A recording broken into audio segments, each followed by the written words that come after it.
what's going on, guys? So today I'm gonna be telling you how to get a stance car for cheap, what you need to do, what you need to look out for.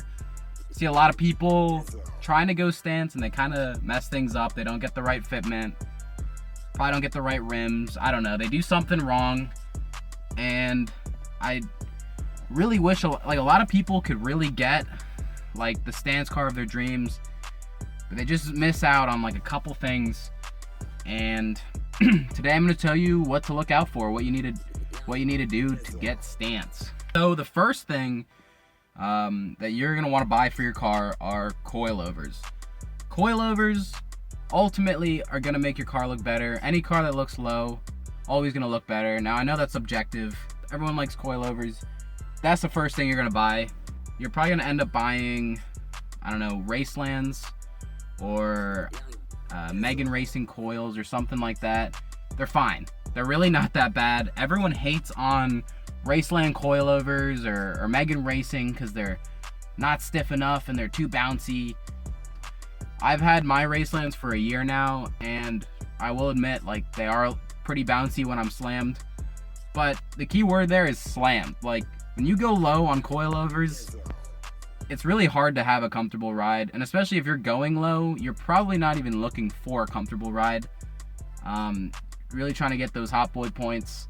You already know I'm trying to get those hot boy points all day. So send it on the Racelands. And yeah, second important thing you're gonna need for a cheap stance car: rims. Rims make or break your car. When you bring your car to a car show, the first thing people are going to be looking at are your wheels. Like, a lot of people like deep wheels, flat faces. There's so many different options. Wheel preference, wheel face, I'm going to leave that up to you because I have my personal preferences for wheels. I think ideally, if you're going to be buying new wheels, look for like polished wheels, because if you look at like almost most stance cars have polished lips or polished wheels. Of course, you're buying reps, so they're not going to be like triple polished, like mirror finish wheels, like work wheels and stuff. Now with rims, the most important thing you're going to be looking for is rim size. So go online, look up what most people are buying for. I don't know, whether you have like a 350Z, maybe you have a Subaru BRZ or a Miata. 350Zs look good with like 18s or 19s, somewhere around that range. Miatas, Civics, around 15 or 16. So most cars, they have like their standard size that you want to look for.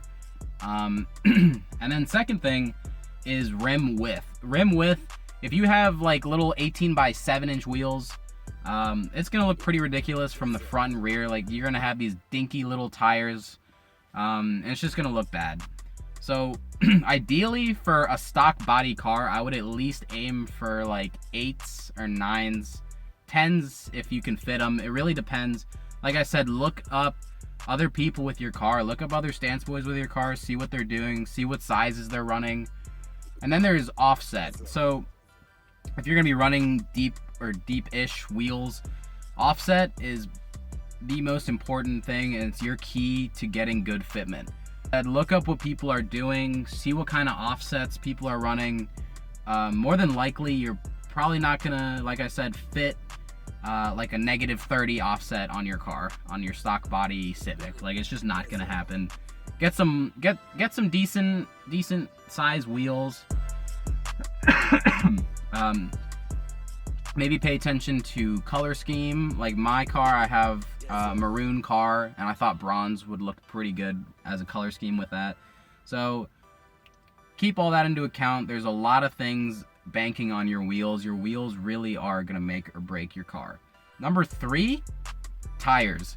Tires are, again, another super important part of having a stance car. If your tires are too big, you're not going to be able to lower your car. You're gonna rub tires, or when you're turning, you're gonna rub tires. You're just gonna rub tires everywhere you go if you get too big of tires. I'd recommend going on a site like tirestretch.com, and you can see people have all these pictures, different size wheels, and they show like what their tire looks like on their rim. In my case, on my Miata, I have a 15 by 8.5 with a plus 17 offset, and I'm running 175/50 tires. 175 is pretty small for an 8.5, but I got the stretch that I wanted. I have a good bit of lip, which is what I was looking for, because I wanted that lip to rim fitment. That was kind of my goal. So I got really small tires, and when I got those tires, it was amazing how much I could turn. Like, I could turn so much easier because I had so much less tire in the way. It was so much easier to go low in the rear. And I would say tires are, and of course also if you get like nice tires, you can still enjoy like some ripping on some back roads because you can actually have some traction. A lot of people buy cheap tires anyway because they're stretch tires are not ideal. There's always the chance that they, you know, blow off your rim or whatever. It's always possible. If you buy decent tires, like I have Nexen tires on my car. I haven't had any issues with it, knock on wood. But yeah, tires are definitely going to be an important part of your car. Next thing, a fender roller.